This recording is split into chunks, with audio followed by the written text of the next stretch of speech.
So I'll sit down and get out of the way. Thank you very much. I wish I could have been there with you today. It looks like a fantastic meeting and surprisingly less snow in Geneva than in Washington, D.C. Yeah, briefly, I'm, was a former career diplomat, spent the last 8 years of my life as a diplomat doing undiplomatic things like promoting entrepreneurship and the growth of internal innovation in a large bureaucracy. I left the State Department a couple of years ago and have continued to do work with organizations like the World Bank, the International Monetary Fund, the Inter-American Development Bank, Inter-American Foundation, U.S. Institute of Peace, largely doing the same thing, helping them to innovate in areas that that are oftentimes difficult for large organizations.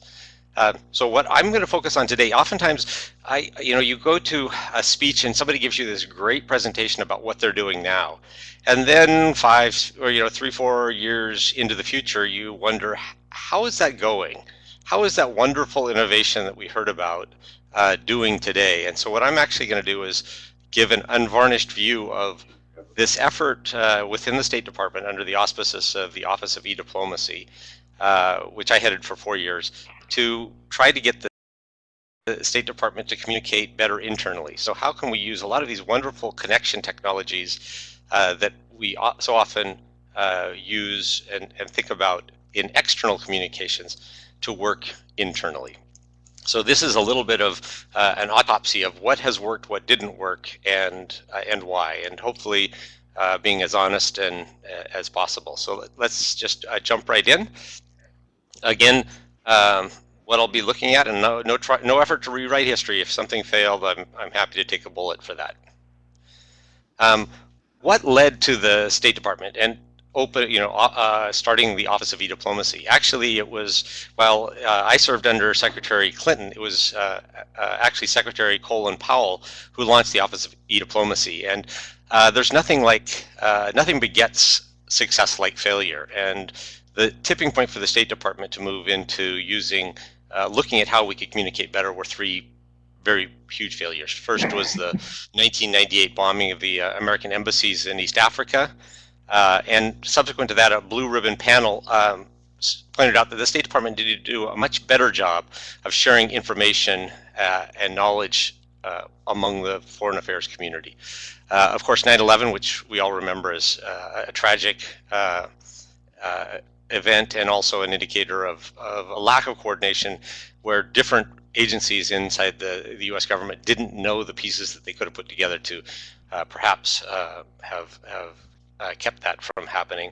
And finally, there was an expensive flop, a face plant, which was an effort to respond to those first 2. The State Department,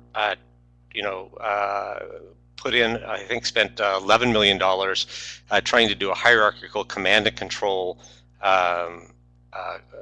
knowledge management platform, which nobody used because it didn't follow the natural workflow and the natural thinking of anyone. So that's how we got to where the State Department launched the Office of eDiplomacy. Another sign that an organization is kind of facing this collaboration challenge is when email, a near half-century-old technology, is the main way that people collaborate. I've never sat in a room and asked people who wish they got more email and had anyone raise their hand. So obviously people feel email overload and find that they're spending way too much of their time, their day, sitting in front of a computer responding to email that is counterproductive or marginally productive at best.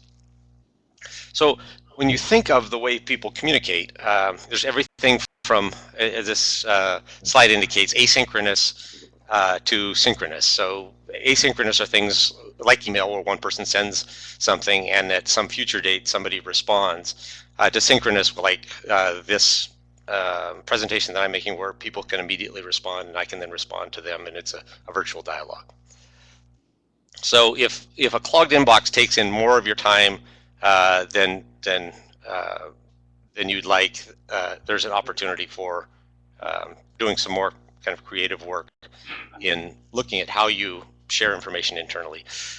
Getting started, I think the big lesson of this relative success of the Office of eDiplomacy is that you can't be an ad hoc group. You need to have roots. You need to have somebody whose budget is going to be, insured into the future if you want to have an innovative, collaborative center within a large organization. Where to start? Start with the problems. Make those clearly defined pain points that people have, and especially ones that revolve around communication and collaboration. When those happen, it's an opportunity for you to come in with a new solution that could help solve the problem, and you get people then to be advocates for this new approach. So let's get into some examples.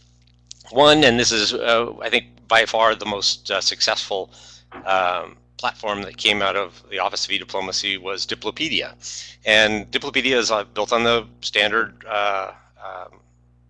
well-known platform that of Wikipedia, and that wiki people know how to use and know what it's good for. So wikis are great for procedures, processes. It was originally developed by my friend out in Portland, Ward Hastings, who used it for code libraries. He's done a lot of innovation on wiki since then. It's good for quick real-time collaboration and institutional memory. That's kind of the real key. So let me give you an example of one way that we use this. The Collaborative Management Initiative was an effort by our 270 some embassies and consulates around the world to look at what were the best practices that could be applied in 80% of these consulates or embassies 80% of the time. So not the gold standard and not the least common denominator. And this is on everything from how do you run a guard force around your embassy? How do you do the motor pool? How do you do HR practices? All the things that go into running a large organization. And how can you, when an innovation happens, ensure that gets spread as quickly as possible? So this playbook was kind of the go-to, easily editable, easily changed source for that. And there literally were hundreds of examples like this where people found it better to use the platform of the wiki to share and collaborate in real time, as well as have an institutional memory on how the problem or the challenge could be addressed. So I'm going to run through some of these examples. First was a wiki. That's good for evolving persistent knowledge. Then when you think about content with conversation, that's something that may be ephemeral. It's important today, may not be as important tomorrow, but you want to have a place where people can meet and share information. So these are blogs, and we have over 60 of them in the State Department. They're great for replacing newsletters because they're searchable and people they don't clog people's inbox. They're great for change management, where you can have a conversation about things that people are uncertain about. Crossover commonality, so people who bike into work share that, but then they find that they have something at work in common that they wouldn't have found out if they didn't first connect over the fact that they bike together.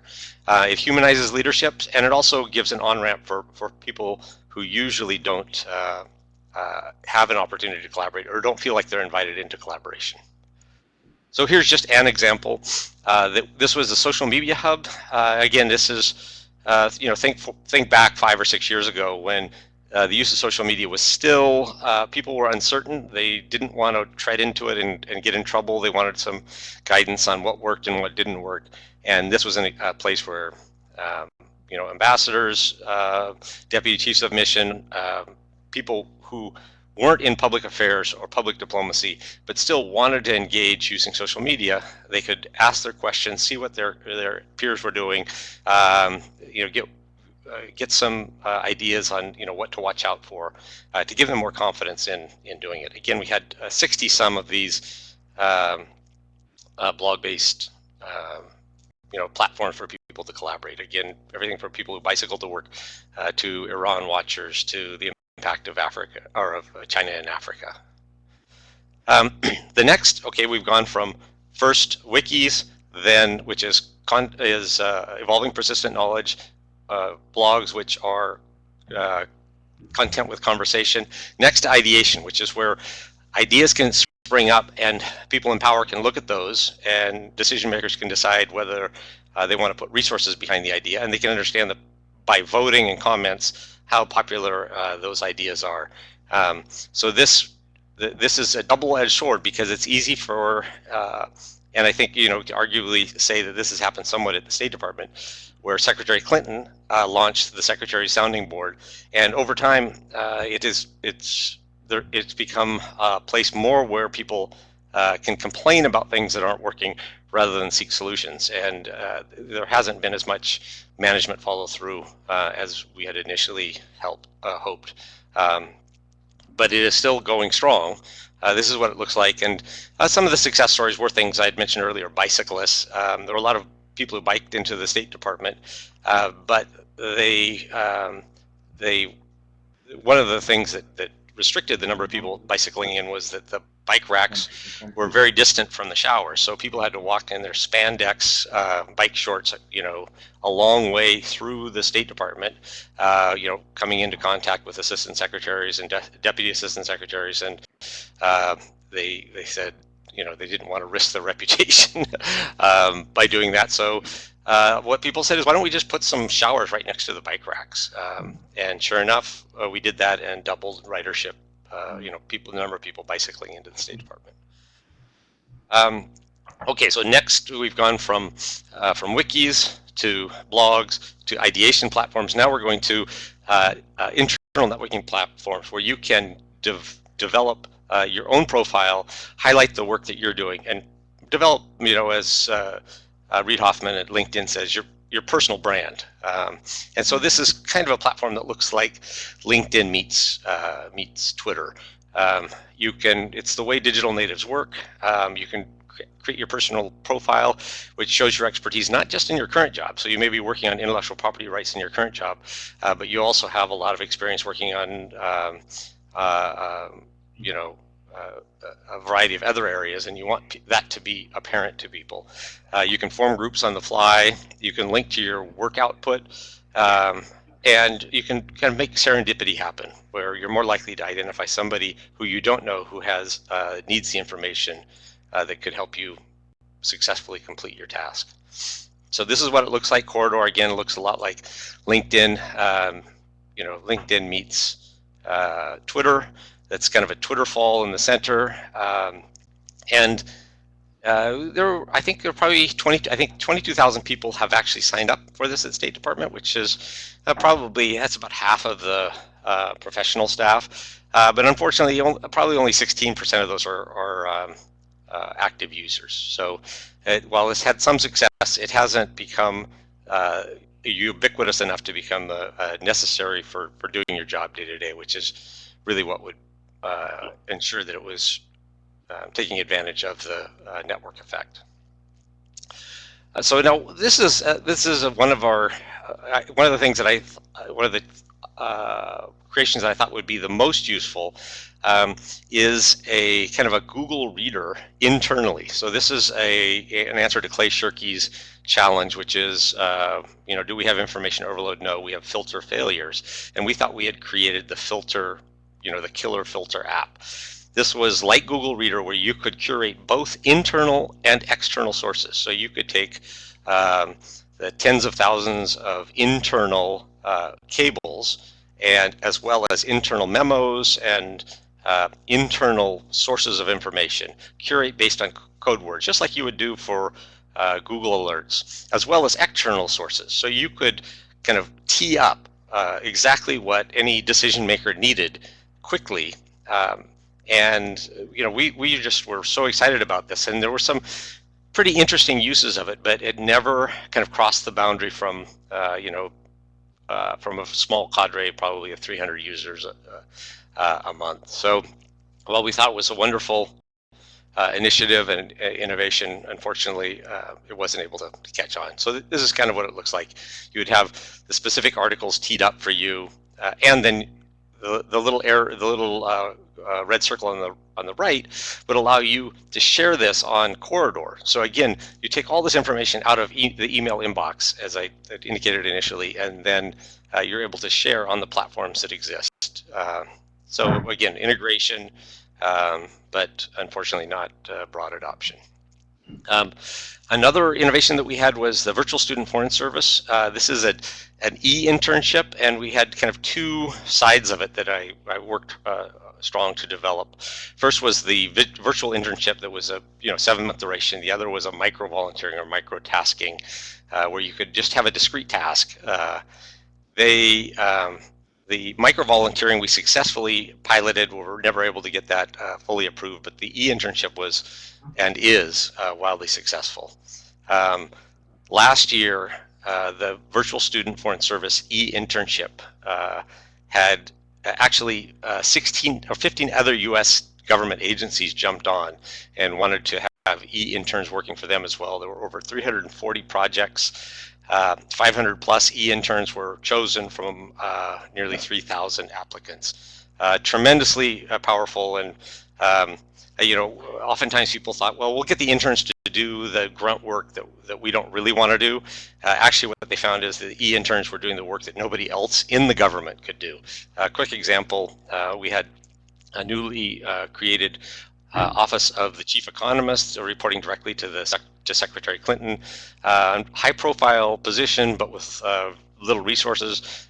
They were looking to do something that was high impact, and we helped them recruit an economist, a PhD economist candidate at Stanford University, an MBA candidate who was fluent in Farsi, and a database manager. And they were doing a real-time analysis of the impact of sanctions on Iran, based wholly on open source information. Their analysis, when it was reported to the White House, blew them away. It was much better, or had insights that weren't contained in even the intelligence agency's analysis. So great work done.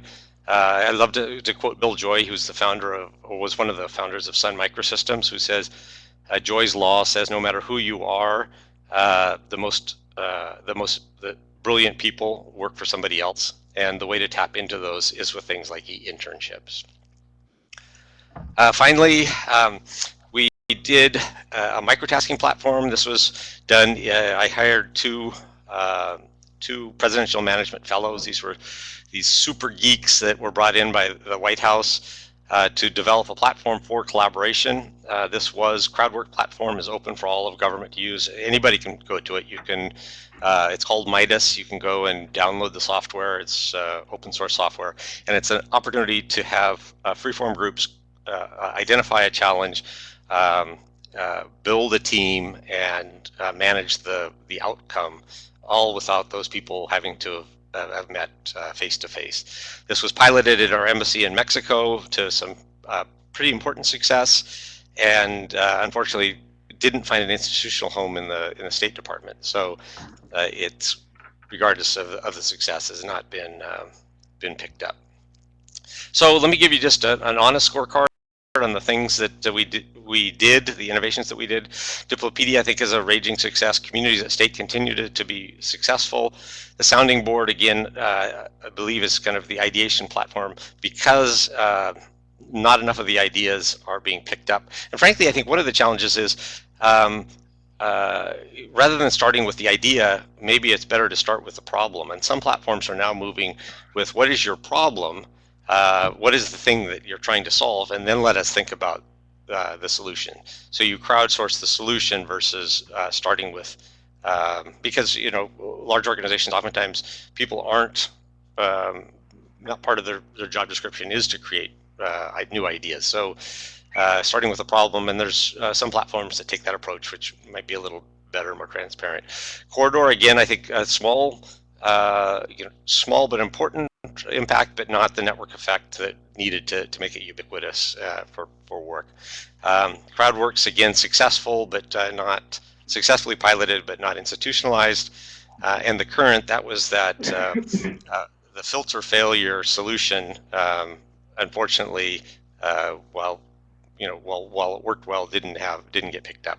A couple of things I didn't mention, which we did have successes with, relative successes, was setting up a GIS mapping group within eDiplomacy. That has grown tremendously as a global organization, being able to visualize and map and use mapping and data for insight as well as future analysis and future action has been very successful.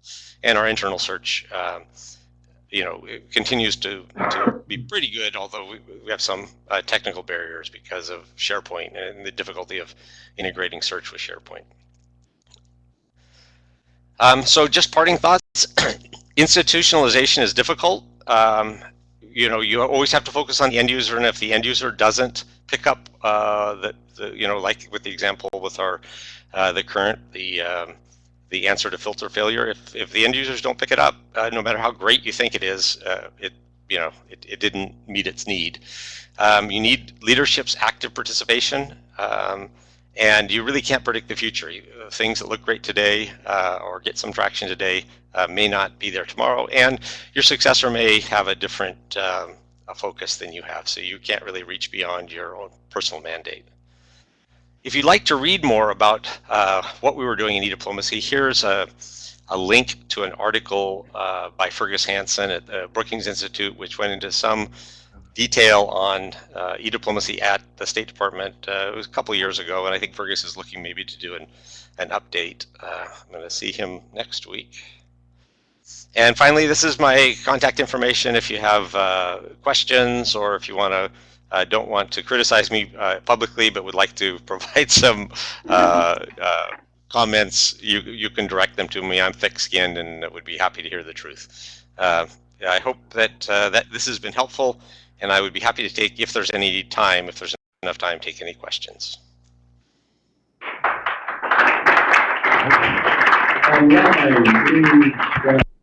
Have you got an icon for clapping? I don't think there is an icon for clapping in Adobe. The clapping. There's thunderous clapping from the online room. Thank you very much indeed, Richard. We've got time really for a couple of questions. Ideally one from the online room and one from here. But we want to move, we planned this in as a kind of, I know we're not allowed to use the term TED Talk, so we've got a kind of Richard talk. That doesn't work. Richard, give me a. I had one before and it's gone into the fog of the British virus. But thank you, Richard. That was really, really interesting to hear your view in it now, because I met you while you were still in the middle of the activities, and it's really interesting to get your scorecard. It's rare that you get that kind of post hoc view of what happened during that event. I think it's really interesting to see what worked and what didn't work. Okay, any quick questions? So it's after lunch here in the physical world. In the virtual world, you haven't had lunch, so presumably you're much more alert.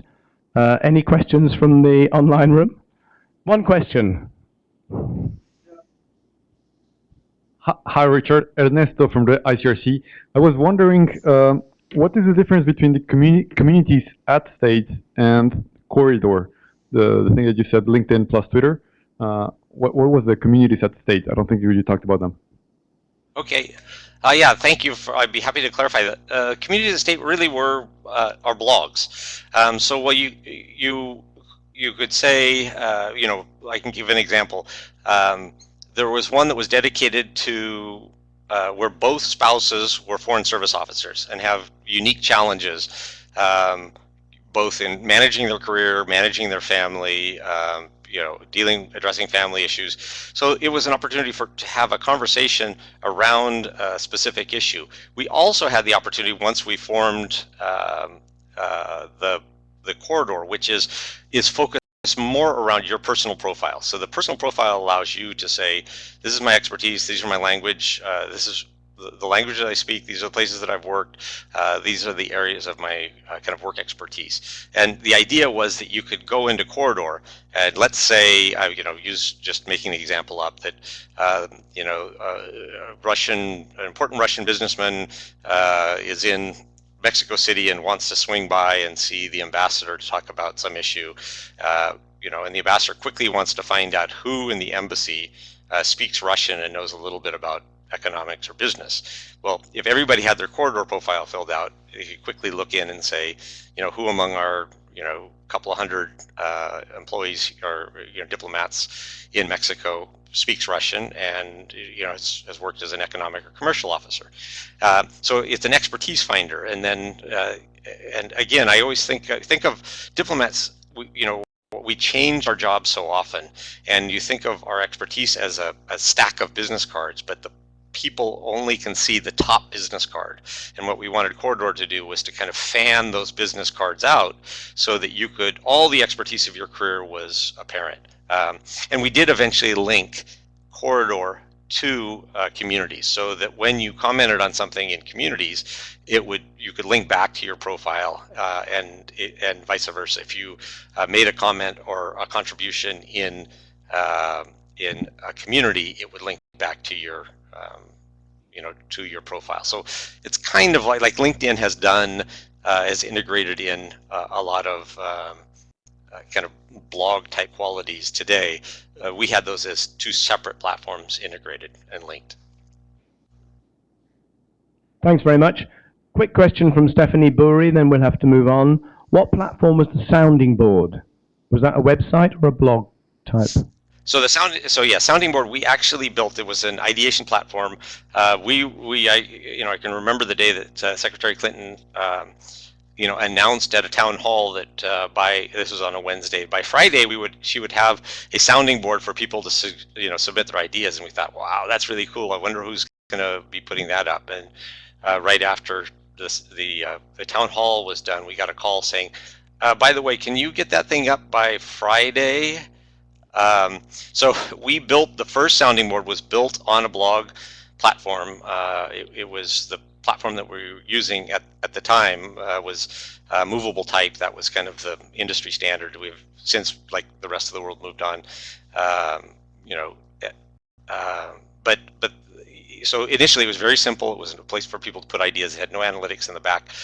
Once it grew in popularity, we put out a bid and went to one of the many purveyors of ideation software and bought a package that had a stronger back-end analytics. So great. Thank you very much indeed, Richard. I found that fascinating, and I commend to everybody here physically in the room and online the Fergus Hansen piece. It's a really, really good summary of a really important period when the use of social media began to, penetrated large traditional institutions like the State Department. It's really good about the process of change that happens alongside the technological changes.